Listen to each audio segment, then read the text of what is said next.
Hello, everyone, and welcome back to the Cop Council. How are we all? Hopefully, all of you are having a fantastic day, whatever you are around the world. Hopefully, everyone's well. Hopefully, everyone's having a good Friday, whatever you are around the world. And welcome back to yet another Liverpool news episode for you guys this evening. We do have quite a busy show tonight. It is going to be a bit of a jam-packed one, of course. Obviously, there's a bit of rumours. Obviously, we'll talk all about the news of today, of course. Obviously, the big one.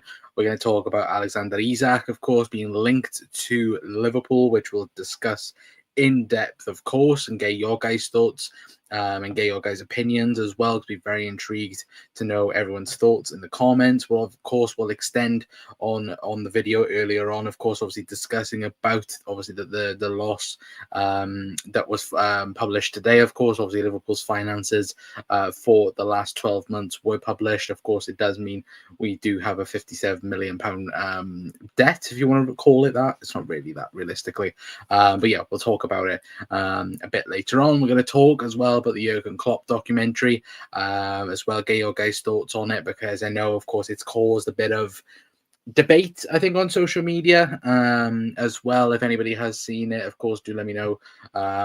Spoilers, I have seen the first 2 episodes, and yeah, we'll talk a little bit about it, of course. Again, we'll talk about Darwin Núñez more around when we talk about Alexander Isak, and of course around that situation.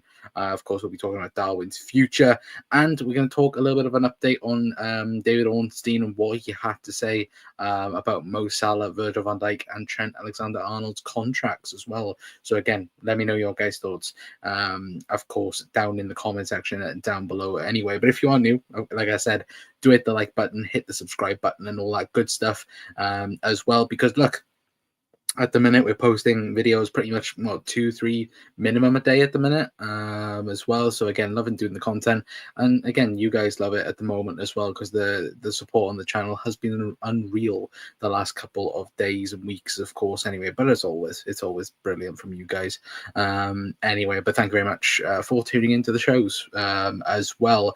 But let's just jump straight into it then, chat. Big up Hero as well. Hope you're doing well, mate. Saying evening, hopefully you are good, of course. But let's just jump straight into the news then, and yeah, let's talk then about obviously this loss that Liverpool have announced. So obviously the best way I think from anyone or any journalist was David Lynch's report on it a bit earlier on, so you guys can see that. But there, so again, what he's saying, but there, Liverpool have released their financial results for the 23-24, reporting a pre-tax loss of £57 million. Obviously, going into it, overall revenue is up by £20 million. Media revenue is down by £38 million. Matchday revenue is up by £22 million. Commercial is up by £36 million, and admin cost is up by obviously up by £38 million, of course. Now, in the reports that did come out, of course, you guys would have seen if you watched the video earlier on today, of course, obviously talking about this situation, and of course talking about little bits and pieces as well. Of course, they did mention that Jurgen Klopp and his staff, obviously the payments there in terms of them leaving the football club as well, being around £9.6 million, which of course I think is either bonuses or just severances really with that, of course. And I do think obviously everybody, I think, has been pretty calm about it. I think, look, I think everybody's first instinct around Liverpool are losing money, this, that, and the other. I think the first thing that people automatically think of is, are Liverpool in trouble in terms of PSR? Liverpool going to get punished in any way, shape, or form? And the simple answer is no. Liverpool won't do that. And of course, considering last season, considering where Liverpool was, not in the Champions League, which is a huge factor in these losses. I think if Liverpool were in the Champions League, I don't think Liverpool would have reported any losses really, or if we did, it would have been just a few million. It wouldn't have been as drastic as 57 million. But I think that's a good thing, though. Look, obviously losing money isn't great. Let's be perfectly honest with that. But also, when you consider already, like now, Liverpool again, we're back in the Champions League. We've done so well in the Champions League that we've already earned 100 million in the Champions League already, which is a huge thing. You know, when you look at it, you know, and obviously the amount of games and just in general, the thought process is like, oh, more games, more money, and so on. But the fact that Liverpool have got over 100 million already from the Champions League, like we end up going on to win the competition, you probably think Liverpool end up getting what, between 200 and 250 million pounds potentially from winning the Champions League. That is huge. You know, you look on that side of things, and again, Liverpool would be reporting next year, you know, well in a profit as well. But considering already in this season where we haven't really signed anyone, yes, we signed Mamadashvili, yes, we did go on and sign Federico Chiesa, but when you do look at it, Liverpool did no business. So again, the fact that it is taken in is, of course, obviously the signings of Dom Szoboszlai, Alexis McAllister, Wataru Endo, Ryan Gravenberch. Of course, you know, the money saved. Obviously, this season, you know, in terms of Thiago, John Matip as well, that will also be considered, of course. But again, you know, I do think it isn't such a bad thing as well. But I do think, again, it's positive then, realistically, because on the base of it, and when you look at it more in detail, again, Champions League football, there is such a significance in Liverpool not getting Champions League and getting Europa League, and that is what, as realistically, the thing he just lost in terms of Liverpool having such a big loss in that way. Again, we pretty much had what, 30 million from the Europa League, or maybe even 40 million from the Europa League, where normally we do end up getting around what, 80, 90, even 100 million at times. Like, you think about it, when we got to the final in Paris, Liverpool ended up getting around 110 million pounds off of it as well. So again, something like that is a huge miss for the football club, and I think it goes to show just the factors in Liverpool not getting European, or not getting Champions League football. I keep saying European football. You guys know what I mean. You know, you're not getting Champions League football as well, which is huge. But our players' wages demand so high that that's what's left isn't enough to cover for fluctuation media revenue. I'm not so sure, Hero. I would again, you'd have to ask someone else with that, but I'm not too sure. Potentially, yeah, I think there is a potential thing anyway. But look, I think Liverpool, obviously, this time next year, like a lot of people predicted, like there's a social media guy, I think on TikTok, I think, or I think he even has his own YouTube channel now, where he speaks about you know, finances in football clubs, and I think he's quite huge, and I think he's an Aston Villa fan, and he banged the drum about Liverpool being in severe debt, or gonna announce a severe loss. And on the face of it, I don't think 57 million is a huge loss for Liverpool. Of course, you know, on the face of it, like I said, 57 million, sure, that is a big number. But, you know, look, when you actually look on the face of it, again, Liverpool getting Champions League this year will wipe that out completely, and some as well, obviously, with the revenue and other bits and pieces as well. I think Liverpool will 100% be in a positive state next year as well. So I have no problems with that anyway. But again, let me know your guys' thoughts on it, because I thought I'd add on it. Of course, what we spoke about a bit earlier on as well anyway. But moving on, and speaking about the Jurgen Klopp documentary, of course, I know that a couple of people have already seen the full Jurgen Klopp documentary. I've seen the first two episodes, obviously, between the first and the second, obviously, they were going through Conor Bradley, obviously Curtis Jones as well. I think in the second episode, they were going through quite heavily as well. Obviously, it's kind of obviously it's going back and forth to obviously the present day, and obviously Jurgen Klopp's past as well. But judging from a lot of social media voices, I feel like people are just a bit disappointed, I think is the right word, because I think, you know, the Mainz days, I think, get mentioned quite well. I think the Dortmund days as well. But I think when it comes to Liverpool, I think a lot of people kind of got that same idea of, you know, something was missing a little bit. You know, it wasn't really like Liverpool were fully mentioned, probably because it's so recent as well, potentially. But again, I have to watch it full to get my own opinion of it, but just judging from social media, it does feel like people were a bit frustrated with the documentary. But again, the first 2 episodes were okay. Again, whether I watched earlier on, but again, I will watch the rest later on, and I will let you guys know my thoughts on it anyway. Which again, I'd be very intrigued to know your guys' thoughts as well down in the comments anyway. But let's get speaking then about David Ornstein. Let's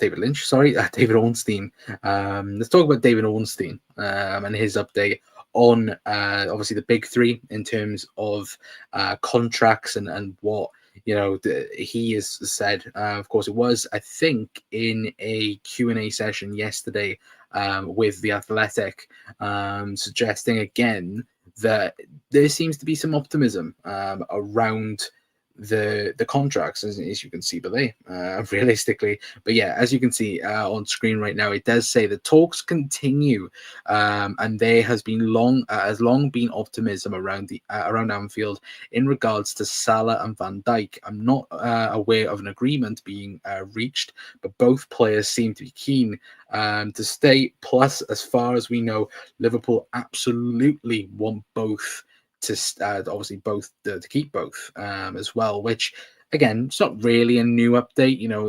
Again, I feel like now we are in a little bit in a mixed spot. Again, he does go on to speak about Trent Alexander-Arnold, and he does say that again with Trent, there isn't not so much there isn't the same optimism, but of course there's a bit of a difference between obviously Salah, Van Dijk's contracts, and of course Trent. With Trent, obviously there isn't much of that communication suggesting that Liverpool, he wants to stay at Liverpool. But of course, you've also got Real Madrid there, who are at the moment banging on the door to sign Trent on a free transfer, of course, because that is at the moment what they are doing at the moment. That is what Real Madrid are planning to do at the moment, is just sign the best players on free transfers. They are willing to wait a season or 2 to get the best team possible, because even now I think look, you've got Trent at right back, you've got Saliba, I think is out of contract at Arsenal in 2 years' time. It might be maybe 3 years as well. It wouldn't surprise me if they waited for him as well. And I think overall, like, if you were to say right now, put money on it right now, who do you think is going to re-sign? I think right now I would say Virgil van Dijk 100%, and then I put Salah, and then I put Trent. If I'm being honest, I do think Trent is most likely leaving Liverpool. I wouldn't say, I personally wouldn't say like, look, Liverpool are gonna convince all 3 of them to stay, because I think there's been that consensus all throughout the season that Mo Salah wants to stay, Virgil van Dijk wants to stay.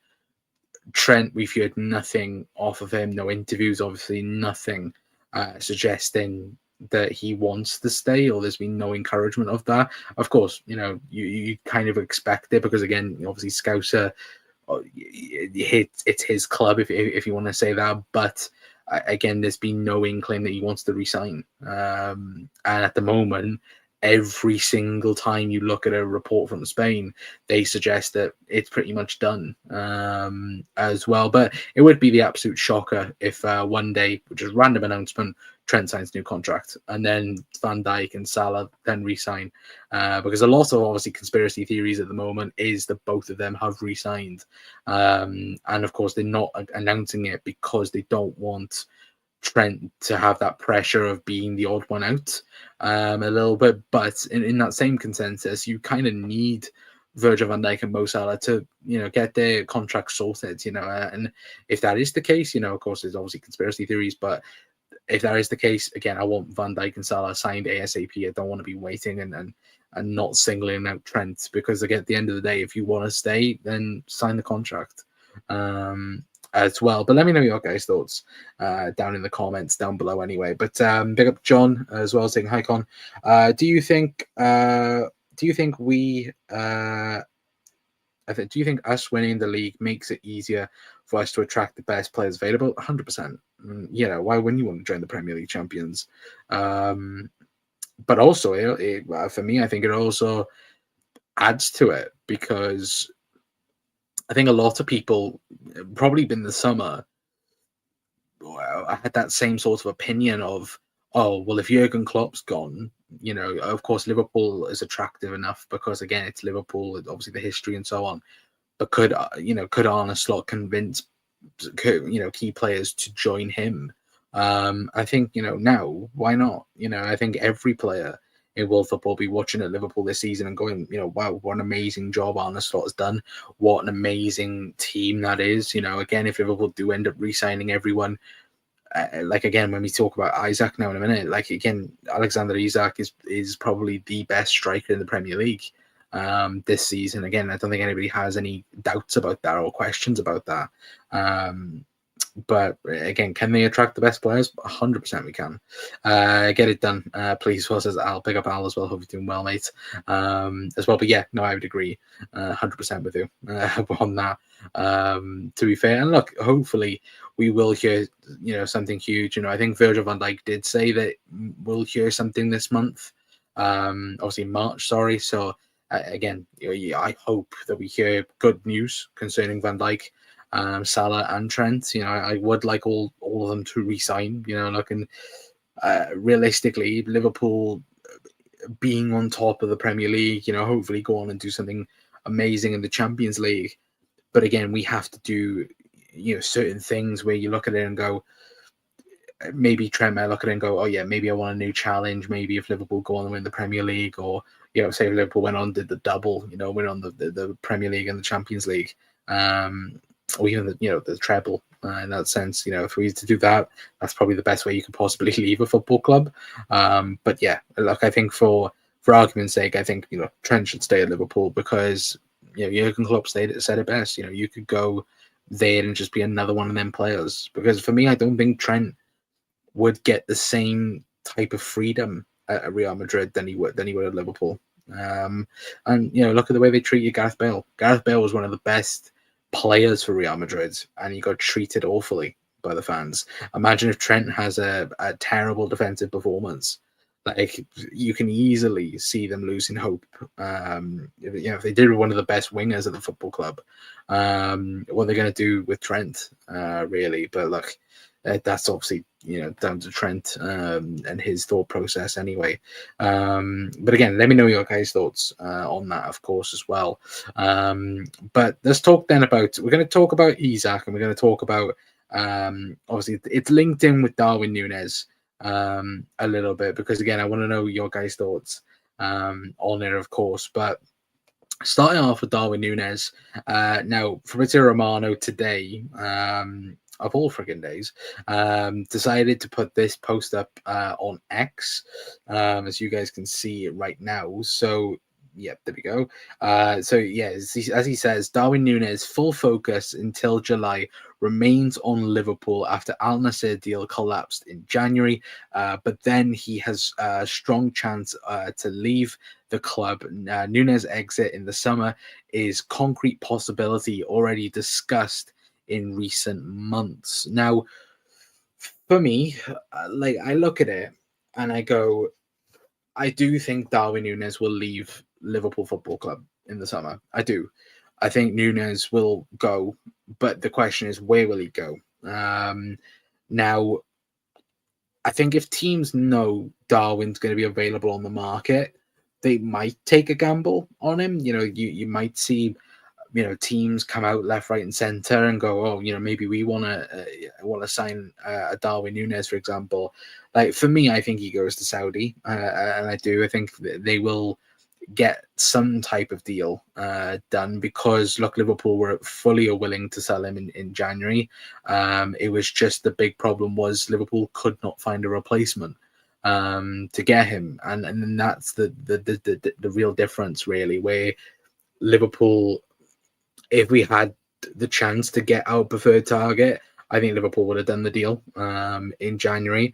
But also, I think even now, I think at the start of January and throughout January, I think everybody would have said, keep Darwin, 100%, because he can add quality to this attack, and he can. But I think obviously the last couple of weeks, Arne Slot calling him out on his work rate, after the Villa game, the Wolves game as well, he wasn't really happy with him. And I think obviously he did come on towards the back end of Newcastle, but you saw a difference, I think, in Darwin. I think really the conversation with Arne Slot probably was, to sort the attitude out, because look, we've always said that Darwin Núñez's work rate is one of his best traits, and it has been. But you did see it after the miss at Villa, and of course even against Villa, you saw the drop off really, where he wasn't pulling his weight realistically.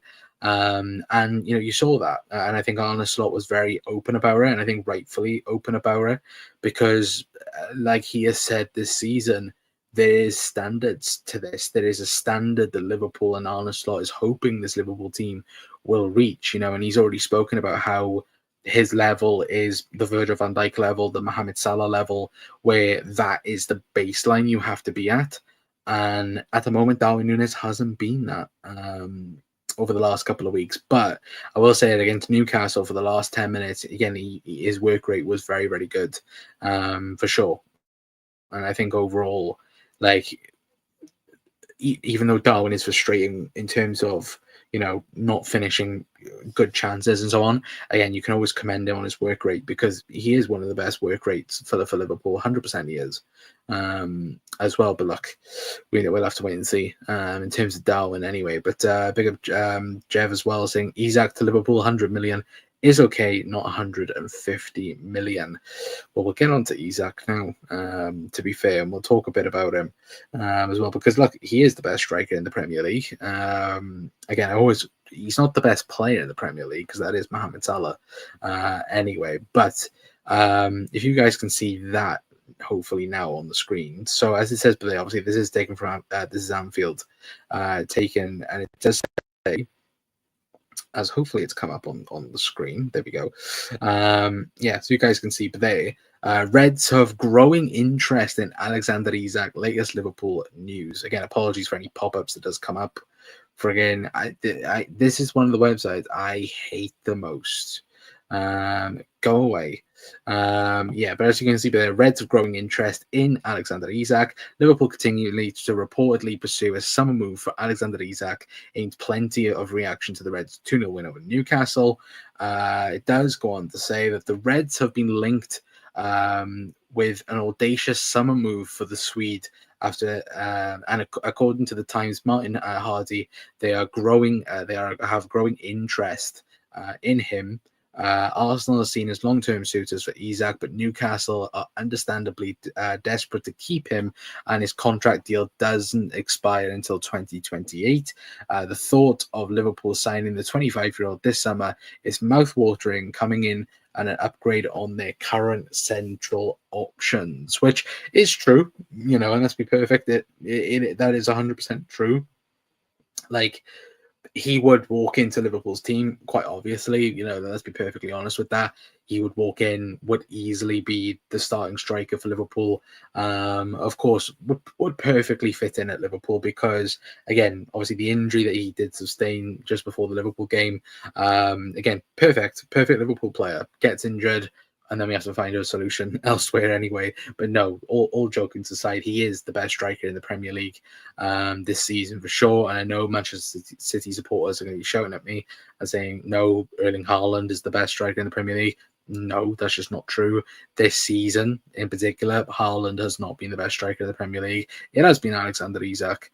But I think, as Jeff said, but then in terms of, again, how much do you value Alexander Isak? And I think a lot of people, I think that there's obviously a dip of where people really value him.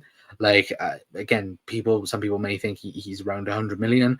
I do think, again, circumstances have to come into play for Liverpool to be even in the conversation for Alexander Isak. And that's, of course, if they don't get Champions League football, I know obviously they're bored and so on as well. Or I think their chief executive did come out and say that they don't have to sell Alexander Isak if they don't get Champions League football. But there's a difference between him saying that and the player saying that, because I think Alexander Isak will want to be at the top, of English football. I'm not saying again Newcastle are not a big team, because they are a big team, but Liverpool are, again. I think the cup final, especially if Liverpool win that, and also Newcastle don't get Champions League football, I think that's a huge factor. Then, but again, Newcastle have every right to be that club that just says no. And they could do. They could 100% just turn around and go, no, we don't want to sell Alexander Isak. Unless you're coughing out £200 million, there's no deal whatsoever for him. And they have every right of doing that. Of course they do. But I just feel like Isak will move only if they don't get Champions League football, because I think he will want to play in the top, in the top competition. And again, Liverpool, based on evidence so far, again, Liverpool are most likely to maintain that for a very, very long time. But also, again, like, there'll be other clubs, if Newcastle do decide to go, oh yeah, we're going to go and sell Alexander Isak, I think there's loads of clubs that would be interested in him. Obviously, Liverpool, Arsenal, especially. Out of the two, really, if it did come down to a straight shoot between Liverpool and Liverpool and Arsenal, I think he would pick Liverpool over Arsenal, because look, he gets into both teams 100%. He does, but apart from probably Manchester City, Isak probably gets into every single forward line at the minute, and he'd be an instant upgrade for us. But for Arsenal as well, obviously they've been reportedly after him for years and years and years, and of course didn't go for him when he was going to go to Newcastle, which they probably regret that now more than ever.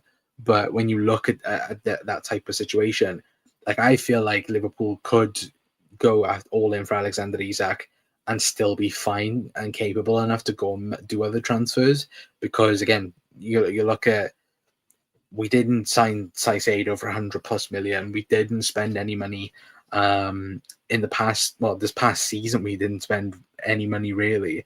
I know obviously we've already spent money on Mamardashvili, but again, I feel like Liverpool will have a big summer. Of course, it will depend on contracts and what happens there and so on. But I just feel like Liverpool are going to have. It's going to be like a luxury summer for Liverpool. I don't think it's going to be, Liverpool getting, players for like £10 million, like a Chiesa deal, for example. I don't think it's going to be like an optimistic opportunity, just a signing that could work out good. I just think Liverpool are going to go after luxury items that, this summer. And, Alexander Isak will be at the top of that list, I think, for many people. Whether that's, of course, just for now, or again, the other positions. I know obviously Liverpool looking at left back. I think we go and get Hato from Ajax. I think he fits the bill for what we want, what Arne Slot wants as well. But there is so many, like, again, quality players that we probably haven't even been linked with yet. That Arne Slot, Michael Edwards, Richard Hughes have supposedly done their due diligence on them. That's easy enough for me to say. And I do think, again, Liverpool will be very quick in this window. We're not going to be, going into transfer deadline day with business to be sorted out, like, hopefully anyway. But I think Liverpool will be very quick in the window. And again, we'll know Liverpool's intentions, I feel. If we were to go on and win, hopefully go on to win the Premier League, and then, who knows, if we win the Champions League or whatever.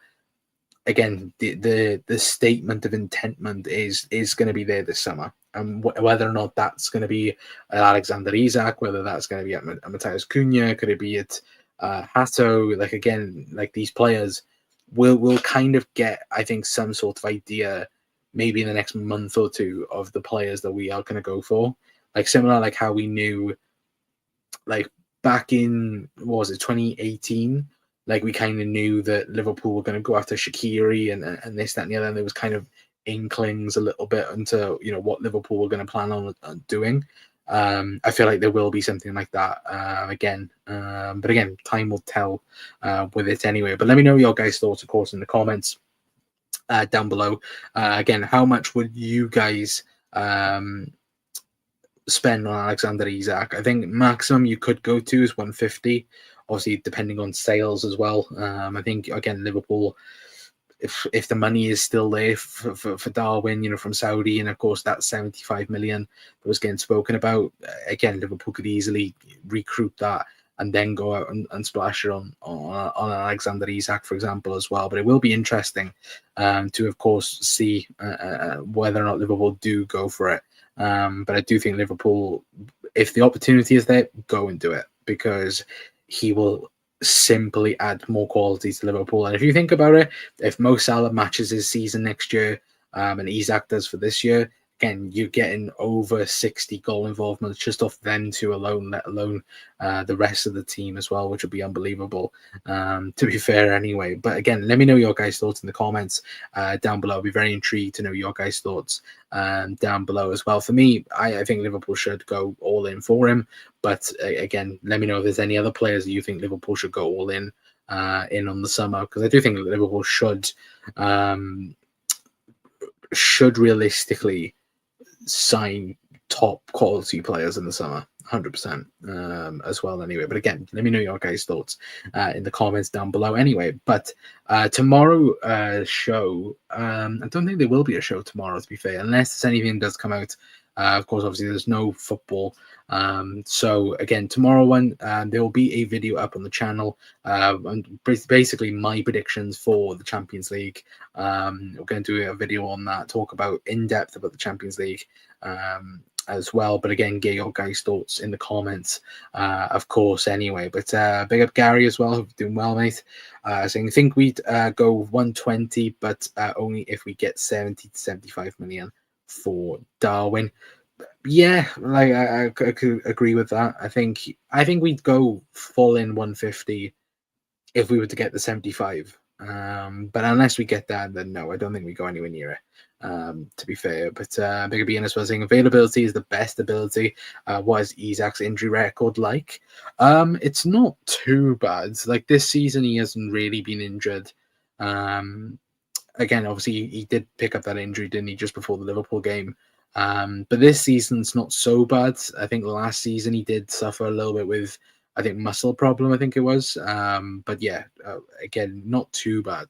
But again, prime Liverpool player for that, to be fair, to end up signing him and then being absolutely injury prone, which is the Liverpool way over the years anyway. But no, joking aside, I think still the way Liverpool's medical department have been this season, I genuinely think we could have cured Thiago in some space anyway. Again, with Thiago's dodgy hips, maybe there might have been hope with the new regime anyway. But look, if you have enjoyed tonight's show anyway, please do hit the like button, hit the subscribe button as well.